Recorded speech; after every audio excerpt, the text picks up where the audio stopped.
Class 6 তোমাদের ইতিহাসে আজকে আমি 5 নম্বর অধ্যায়টা খুব ভালো করে বলে দেব, ভালো করে বুঝিয়ে দেব, প্রশ্ন লিখে দেব এবং গুরুত্বপূর্ণ প্রশ্নগুলো আমি বারবার বলে দেব উত্তরটা, যাতে তোমাদের শুনে শুনে মুখস্থ হয়ে যায়। কোনো স্যারের প্রয়োজন হবে না, কাউকে প্রয়োজন হবে না, তোমরা ভিডিওটা শুধু একবার মন দিয়ে শুনে যাবে। আশা করছি ভালো বুঝতে পারবে এবং উত্তর লিখতেও পারবে। তার জন্য ভিডিওটা একটু লম্বা হয়ে যাবে। লম্বা না হলে তোমরা তো অল্পর মধ্যে শিখতে পারবে না। 2-3টে পার্ট যাই হোক না কেন, আমি লিঙ্ক, পরবর্তী পার্টটার লিঙ্ক আমি ডিসক্রিপশনে দিয়ে দেব। আমি একটু আস্তে আস্তে তোমাদেরকে গোটা চ্যাপ্টারটা সম্পর্কে একটা বলে দিই। চলো দেখো, অধ্যায়টা হচ্ছে খ্রিস্টপূর্ব 6ষ্ঠ শতকের ভারতীয় উপমহাদেশ, অর্থাৎ যীশুখ্রিস্ট তখনও জন্মায়নি।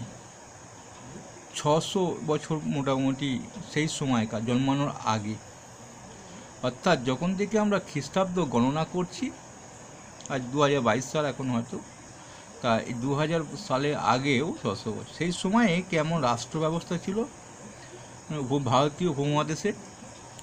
তখন তা শুধু ভারতবর্ষ বলা হতো না, শুধু ভারতীয় উপমহাদেশ বলা হতো, কারণ তখন পাকিস্তান, বাংলাদেশ নিয়েই ছিল কিন্তু ভারতবর্ষ, সেই জন্য উপমহাদেশ বলা হয়েছে ভারতীয় উপমহাদেশ। বেশ, রাষ্ট্র ব্যবস্থা কেমন ছিল, ধর্মের বিবর্তনটা, ধর্মটা কেমন করে আস্তে আস্তে পাল্টে গেল। এখন তো অনেক ধর্ম আমরা দেখতে পাই, কিন্তু সেই ধর্মের বিবর্তনটা আস্তে আস্তে কীভাবে এসে গেল মানুষের কাছে, সেটা আমরা জেনে নেব। চলো দেখে নিয়ে আমরা আলোচনার মধ্যে যাই। এটা কিন্তু উত্তর ভারত কেন লেখা আছে, এটা ভারতবর্ষের উত্তর ভারতটা নিয়ে আলোচনা করা হবে। দক্ষিণ ভারত, পূর্ব ভারত, পশ্চিম ভারতের সামথিং কিছু ধরা হবে, অল্প স্বল্প মতো আলোচনা, বেশিরভাগই কিন্তু উত্তর ভারতটা সম্পর্কে আলোচনা, অর্থাৎ উত্তর ভারতের রাষ্ট্র ব্যবস্থা, ধর্মের বিবর্তন সম্পর্কে। খুব ভালো একটা অধ্যায়। চলো আমি রিডিংটা পড়িয়ে দিই। একটু থেমে রুবির দাদু জানতে চাইলেন, তোমরা রূপকথার গল্প নিশ্চয়ই পড়েছ?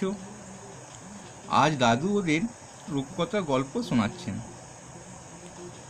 যদিও ওরা ক্লাস 6-এ পড়ে, তবুও রূপকথা গল্প শোনার মজাই আলাদা। কত রাজা রানী, রাজপুত্র, রাজকন্যা, সঙ্গে আছে পক্ষীরাজ, ঘোড়া, তেপান্তরের মাঠ, সব মিলিয়ে বেশ জমজমাট। কিন্তু রূপকথা গল্প শুনতে শুনতে পলাশের মনে একটা ভাবনা আসে। রূপকথা রাজার নাম থাকে না, সেই রাজা কবে কোথায় ছিলেন তাও বলা থাকে না।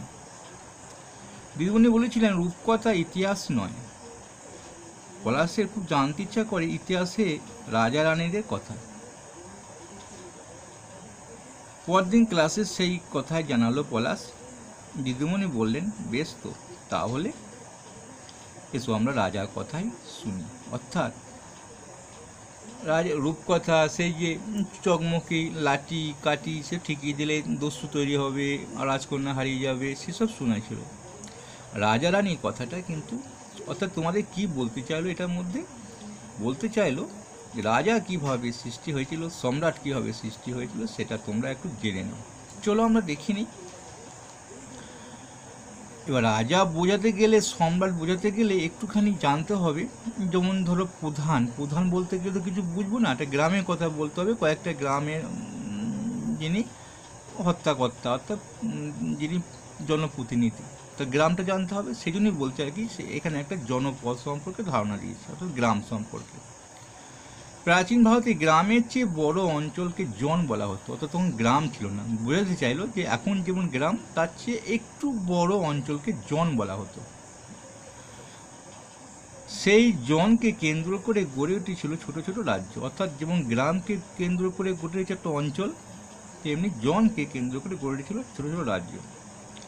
এইভাবে জন শব্দ থেকে জনপদ শব্দটি এসেছিল। দেখো, একটা প্রশ্ন পেয়ে গেলাম, জনপদ শব্দটি কোথা থেকে এসেছিল, তা লিখে ফেলি।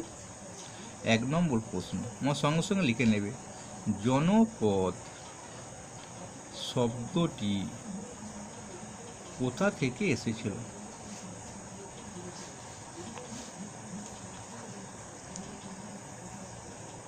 এসেছিল? এটা কিন্তু একদম স্টার্ট দেবে, খুব ইম্পর্টেন্ট প্রশ্ন। উত্তরটা কি হবে? জন শব্দ থেকে। তারপর আরেক দিক দিয়ে সাধারণ মানুষ বা জনগণ যেখানে বাস করতো তাদেরকে বলা হতো জনপদ। অর্থাৎ জনপদ কাকে বলে? এটা কিন্তু 2 নম্বরে একটা প্রশ্ন, খুব ইম্পর্টেন্ট প্রশ্ন। জনপদ কাকে বলে? উত্তরটা কি বলে দিলাম, যে এর গোটাটাই বলতে হবে। 2 নম্বরের প্রশ্ন যেহেতু আসবে এটা। প্রাচীন ভারতে গ্রামের থেকে বড় অঞ্চলকে জন বলা হতো। সেই জনকে কেন্দ্র করেই তৈরি হয়েছিল ছোট ছোট রাজ্য। এইভাবে জন শব্দ থেকে জনপদ এসেছিল। আর মানুষ জনগণ যেখানে বাস করত, সাধারণ মানুষ জনগণ, সেটাকে বলা হতো জনপদ। অর্থাৎ আরেক দিকটা বাদ হবে। শিখে ফেললাম আমরা জনপদ যেখানে পদ বা প্রাচীন, সেটাই জনপদ। এটা আমাদের সংজ্ঞার মধ্যে না দিলেও হবে। তা কোনো নির্দিষ্ট ছোট এলাকা পাকাপাকিভাবে বাস করতে থাকলে তা জনপদ হয়ে ওঠে। তাহলে বুঝলাম গ্রামে থেকে একটু বড় অঞ্চল।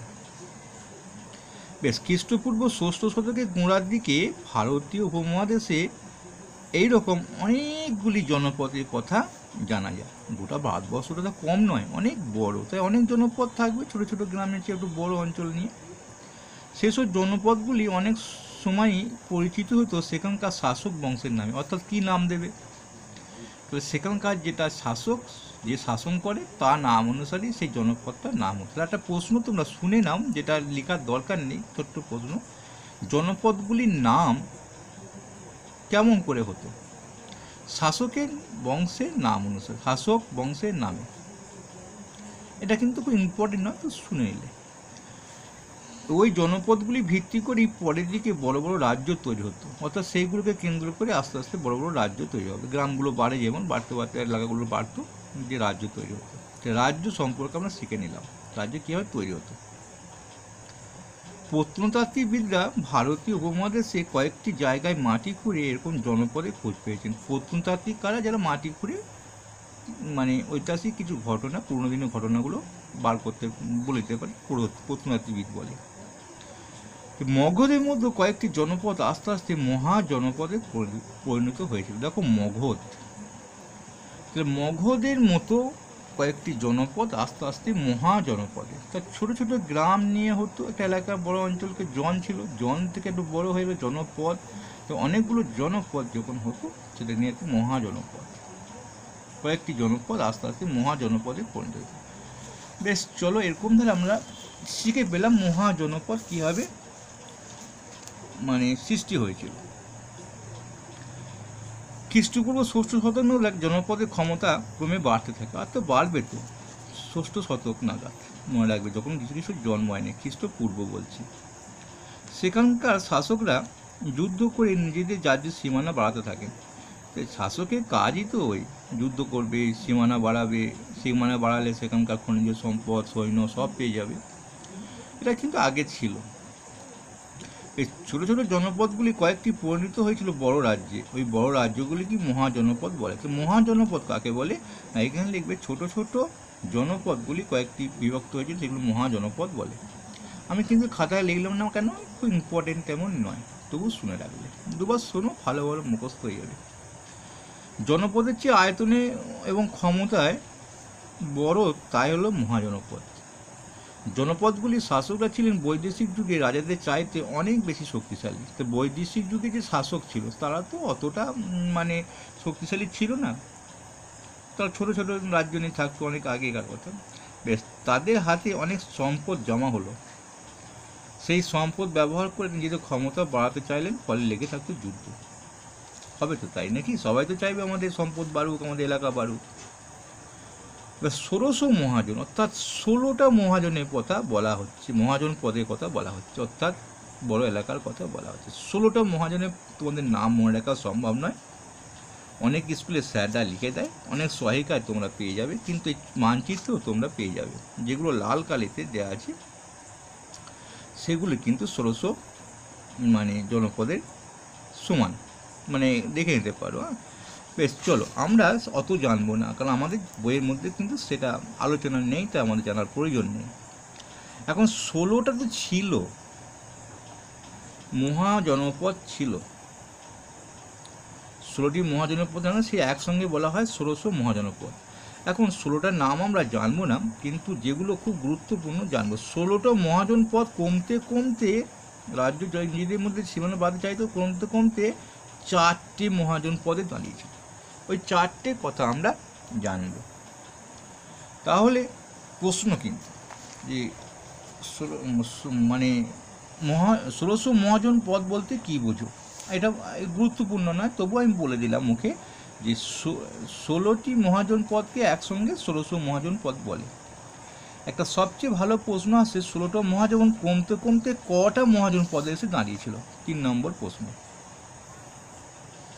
1600 মহাজন পদ আমি কিন্তু মুখে বলে দিচ্ছি, আমার লিখে কোনো লাভ নেই, তাহলে তোমাদের লেখার সময়টা থাকে সেই হিসাবটা করে নিচ্ছি আমি, জাস্ট এইটুকুই যা। কমতে কমতে কটা মহাজন পদে দাঁড়িয়েছিল, কত মহাজন পদে থেমেছিল বা শেষ হয়েছিল? উত্তর হচ্ছে 4টি। 4টি মহাজন পদের নাম লেখো।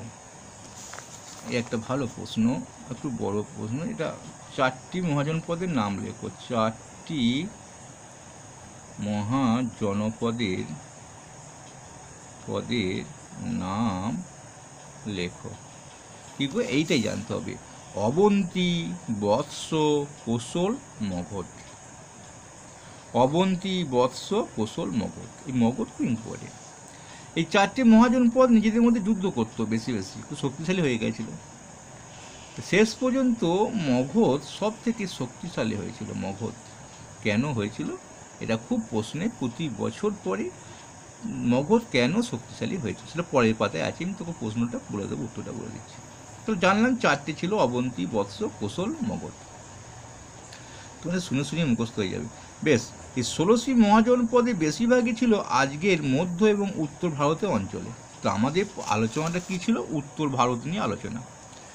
বেশিরভাগগুলি উত্তর ভারতের ছিল। আমি বলেছিলাম দক্ষিণ ভারতের সামথিং কিছু আলোচনা হবে, তার মধ্যে একটি মহাজন ছিল দক্ষিণ ভারতে অসমক। আমরা দেখিনি। দেখো উত্তর ভারতে এগুলো সব ছবিগুলো রয়েছে। এই নিচে একটা পাচ্ছি, দেখো অসমক মহাজনপদ, বৎস, কোশল, কালো কালিতে এইগুলো যেগুলো আছে সেগুলোই কিন্তু হচ্ছে আসল মহাজনপদ। তাহলে অবন্তী, বৎস, কোশল। অবন্তী দেখতে পাচ্ছ, এই দক্ষিণ ভারতে একটা আছে অসমক। আমি বলেছিলাম দক্ষিণ ভারতে আলোচনা থাকবে, কিন্তু সেটা খুব অল্প, আর কিছু নেই। বেশ, এবার চলে যাচ্ছে, দেখা যাচ্ছে গঙ্গা যমুনার উপত্যকায় ভিত্তি করেই বেশিরভাগ মহাজন পদগুলি গড়ে উঠেছিল। গঙ্গা নদী উপত্যকা অঞ্চল ছিল বলে সেই সময় ভারতীয় উপমহাদেশের রাজনীতির মূল কেন্দ্র। আমরা খুব দেখিনি গঙ্গা নদীটা কোথায়। দেখো সবই কিন্তু গঙ্গা নদীটা এইখান থেকে উৎপন্ন হয়ে এদিক দিয়ে এটা যমুনা মিলেছে, গেছে এসে কাটোয়ার পাশ দিয়ে এই নবদ্বীপ, ভাটিগ্রাম পাশ দিয়ে আস্তে আস্তে গিয়ে চলে যাচ্ছে হুগলি থেকে কলকাতা, এখানে গঙ্গা বঙ্গোপসাগরে। দেখো সব মহাজন পদগুলি কিন্তু উত্তর ভারতে গঙ্গা নদীর উপত্যকাতেই গড়ে উঠেছিল। সেই জন্যে উপমহাদেশে মূল রাজনীতি ছিল, মূল কেন্দ্র ছিল এই গঙ্গা নদী উপত্যকা অঞ্চল। এটা তেমন কিছু ইম্পর্টেন্ট নয়। চলো, বিরাট গঙ্গা উপত্যকা ছিল একটি সমতল অঞ্চল। কেন গড়ে উঠেছিল সেটাই বলছে আর কি। ফলে রাজ্য জয়ের ক্ষেত্রে প্রাকৃতিক কোনো বাধা ছিল না। যথেষ্ট বৃষ্টি হওয়ায় বদলে পলিমাটি ছিল উর্বর, খুব ভালো চাষ হতো। পাশাপাশি গভীর বনও ছিল। বনে কাঠ থেকে হাতি সবই পাওয়া যেত। নদীপথে যাতায়াত করার সুবিধা ছিল। এইসবের ফলে এই অঞ্চলে মহাজন পদগুলি শক্তিশালী হয়ে উঠেছিল। যদি প্রশ্নের পরে মহাজন পদগুলো কেন শক্তিশালী হয়েছিল ওই গঙ্গা নদী উপত্যকা অঞ্চলে, তখন বলা যাবে এটা যে সেখানে খুব সমতল জায়গা,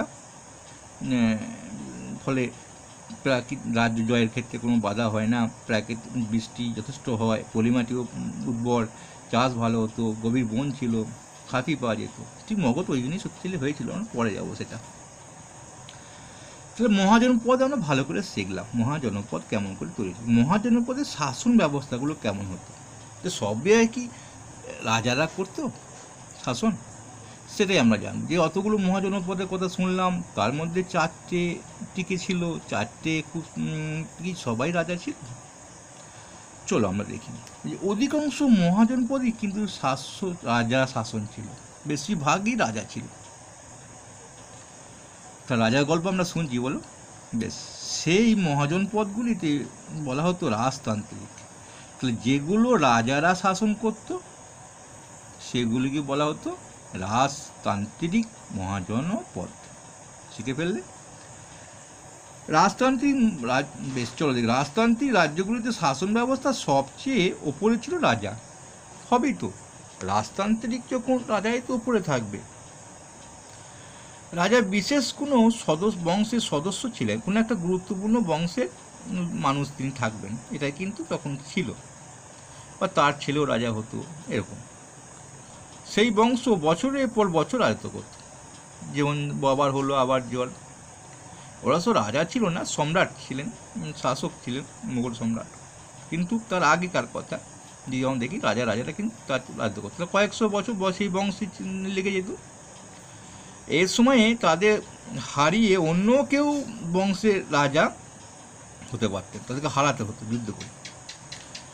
শাসনের কাজে রাজাকে সাহায্য করত একটি সভা, অর্থাৎ রাজ্য শাসন করতে গেলে যেমন মিটিং করতে হয়, কেমন কোথায় কী চলছে না চলছে, সেরকম একটা সভা পরিচালনা করতে হতো। তার সদস্যরা রাজাকে নানা বিষয়ে পরামর্শ দিতেন, এটা করতে হবে ওটা করতে হবে। রাজ্যগুলিতে জমি জরিপ করে সংগ্রহ করা হতো। রাজ্যগুলিতে জমি জরিপ করে কর সংগ্রহ করা হতো, অর্থাৎ মাপজোক করে নিয়ে যে রাজ্যের জমিগুলো আছে সেইগুলো থেকে কর কে কত দেবে সেটা সংগ্রহ করা। সেই কর থেকেই করের টাকা প্রতি রাজ্য শাসন কার্যে খরচ চালাতো। তো কী করে রাজ্যের শাসন কার্য খরচ চালাতো, অর্থাৎ তাকে তো পুলিশ, তখন তো পুলিশ ছিল না, লেটেল এসবগুলো পুষতে হবে, তাদেরকে খরচকে দেবে, বা হাতি পুষতে হবে, হাতির খরচকে দেবে। কিছু কর নেওয়া হতো, ট্যাক্স যেটাকে বলা হয়, সেটা কিন্তু ওই করটা পেত জমিগুলো মাপ করে, যেটা রাজস্ব আসতো। এখনও ওরকম কিছুটা আছে।